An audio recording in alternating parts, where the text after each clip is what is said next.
در مورد نقشه سرک بالای مسجد ای موضوعات سابق هم بود خو ولی الحمدلله از یک ناحیه ملت افغانستان باید بسیار شکرگزار باشه. امارت اسلامی تا حد کار کرد، خصوصا در سرکا و آبادی وطن که در 56 سال هیچ نمونه و مثال نداره. همین طور هست یا نیست؟ بسیار کار کردنی یا آبادی است. پروردگار دگم توفیق نصیبشان بگرداند، آمین بگوین. یک موضوع که موضوع جنبه شرعی داره که زمانی که نقشه بیایا آیا مسجد باید بیران شوه یا نشوه. سابق خوی تو بود که کور کورانه بود. موضوع چی بود؟ کور کورانه بود. صحیح است؟ نه مسجد دا قصه مسجد کسی بود، نه دا قصه مسلمانی کسی بود، نه دا قصه اسلام کسی بود، نه دا قصه مسئله کسی بود که مسئله را از یک ملا سے بپرسا که مسئله چطور میشه و چطور نمیشه. این جنجالا زیاد بود نی. علی جای شکر است الحمدلله در از کل علما هستن، شیوخ هستن، امیر المؤمنین صاحب هست. در یک مجلس ما از یک مولوی صاحب شنیدم، مرا میگه که در فلانی جای نقشه سرک آمده، مسجد بچ میکنن و تقریبا 100 یا 1.5 خانه از بین میره. این کار خوب نیست. ما گفتم این علما هستن، ضرور یا کدام جزئیه را میفهمن. باز ما این موضوع را پیشم تحقیق کرده بودم و باز دوباره را تحقیق کردم.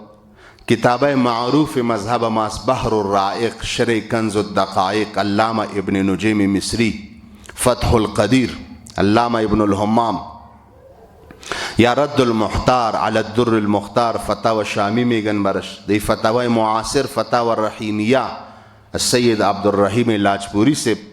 یا این موضوع خوب تحلیل و تحقیق میکنن. فقهای ما میگن یک عده از فقها به این نظر هستن بخاطر وسعت را سرک عمومی اجازه هست که مسجد بیران شوه و سرک کلان شوه.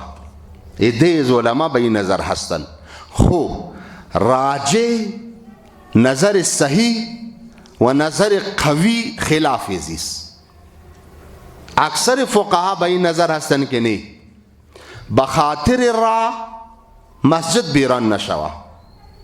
علتش این است زمانی که در یک زمین مسجد آباد شد، از تحت سرا گرفته تا فوق العرش، پایین و بالا کلش در حکم مسجد است. یک زمان به طور مثال یک مسجد کونه است، میخواهی که در پالوش دیگه مسجد آباد کنی، خوب مسجد کلان. اوجا مسجد آباد کردی، کل مردم اوجا نماز میخوانن، با وجود یزی که مسجد بیکاره است، فالتوس، اضافه بس است، خو اجازه نداری که یزی دکان جور کنی، خانه مولای امام جور کنی، سریزی وضوخانه جور کنی. این چیزا اجازه نیست. زمانی که یک زمین مخصوصی خانه الله و مسجد شد، تا قیامت او باز مسجد است و باز هیچ نوع کار باز از او گرفته نمیتانی. علی که اینمی زمین مسجد هیچ نوع کار ازش گرفته نمیتانی و در راه مسجد، در داخل مسجد خو شما میفهمیم زن حایضه نارواز که در او مسجد در آیا، نفر جنوب نارواز که در او مسجد در آیا. علی که سرک جور کردی، خود سرک هر قسم مردم تیرو بیر میشن، نی میشن نمیشن. و زمین هم زمین حقی چیست تا قیامت. این مسجد است، در حکم چیست؟ مسجد است. بس هیچ نوع کار ازی گرفته نمیشه. پس بناهن علی خو قانونی طور شده. ما که تا حد خبر دارم که امیر المؤمنین صاحب گفته که مسجد از نقشه سرک چی کنین؟ بچ کنین. من بسیار جایات دیدیم در دوغابات یگان جای دگه این نقشه سرکی تو کچ کردن، خو مسجد بچ کردن.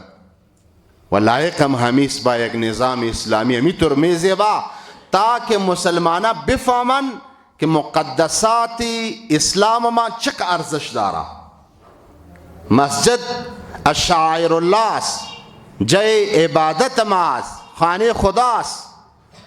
ای که د بین سرک بیایو، سرک کج شوه، نقشه دور شوه، نقشه کنسل شوه، مسجد جای د جای باشه.